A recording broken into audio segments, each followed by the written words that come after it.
კიდევ ერთხელ მოგესალმებით, ეთერშია ქრონიკის სპეციალური გამოშვება. ამ წუთებში შინაგან საქმეთა სამინისტროში ბრიფინგი იწყება, რომელსაც პირდაპირ ეთერში გთავაზობთ.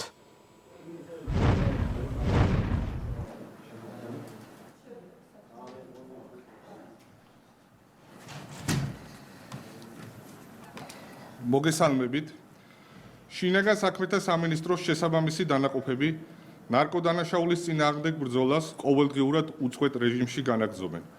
ცენტრალური კრიმინალური პოლიციის დეპარტამენტის თანამშრომლების მიერ ნარკოტიკების უკანონო ბრუნვისა და გავრცელების წინააღმდეგ კომპლექსურად ჩატარებული მორიგი საპოლიციო ღონისძიების შედეგად ნარკოდანაშაულის ბრალდებით ქალაქ რუსთავში დაკავებულია უცხო ქვეყნის 2 მოქალაქე. ბრალდებულების ერთ-ერთი საცხოვრებელი ბინიდან ნივთკიცება დამოღებულია განსაკუთრებით დიდი ოდენობით 33 კილოგრამამდე ნარკოტიკული საშუალება ტეტრაჰიდროკანაბინოლი, ეგრეთ წოდებული ჰაშიში, რომლის ღირებულება შავ ბაზარზე 6 მილიონ ლარს შეადგენს.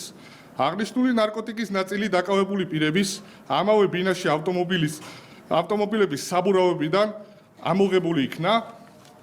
სამართალდამცავების მიერ რუსთავში ბრალდებულების კიდევ ერთი საცხოვრებელი ბინიდან და სასტუმროს ნომრიდან ასევე ამოღებულია განსაკუთრებით დიდი ოდენობით ნარკოტიკული საშუალება კოკაინი, ჰეროინი და მეთადონი. გამოძიებით დადგინდა, რომ დაკავებული პირები შეთანხმებულად მოქმედებდნენ და ნარკოტიკის რეალიზაციას სხვადასხვა მეთოდით გეგმავდნენ. თუმცა სამართალდამცავების ოპერატიული რეაგირების შედეგად დანაშაულებრივი განზრახვა ვერ განახორციელეს. გარდა აღნიშნული პირებისა, გასული რამოდენიმე დღის განმავლობაში თბილისსა და რეგიონში ნარკოდანაშაულის წინააღმდეგ ინტენსიურ რეჟიმში ჩატარებული საპოლიციო ღონისძიებების შედეგად დაკავებული იქნა კიდევ 24 პირი. მათ შორის ნარკორეალიზაციაში სხვადასხვა ფორმით ჩართული 15 პირია.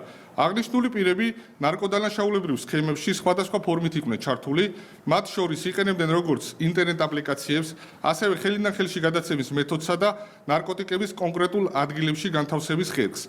სამართალდამცველებმა ნივთკიცება დამოიღეს სარეალიზაციოდ გამზადებული სხვადასხვა სახის განსაკუთრებით დიდი ოდენობით ნარკოტიკული საშუალებები, ნარკოტიკების დაფასებისთვის საჭირო მასალები და ფული. ასევე ამოღებულია სპეციალურად მოწყობილი სათბურები, სადაც განსაკუთრებით დიდი ოდენობით ნარკოტიკული საშუალების უკანონო კულტივირება ხდებოდა. გამოძიება საქართველოს სისხლის სამართლის კოდექსის 260, 260 კვარტა, 19-260 და 265 მუხლებით მიმდინარეობს, რაც 20 წლამდე ან უვადო თავისუფლების აღკვეთას ითვალისწინებს. შინაგან საქმეთა სამინისტრო აქტიურად აგრძელებს ქვეყანაში ნარკოტიკული საშუალებების უკანონო შემოტანისა და გავრცელების აღკვეთის მიზნის შესაბამის კომპლექსურ ღონისძიებებს. მადლობთ. ეს იყო პირდაპირ ჩართვა შინაგან საქმეთა სამინისტროდან. ქრონიკა ახალი ამბებით 14 საათზე. ნათია სონღულაშვილთან ერთად დაბრუნდება. ნახვამდის.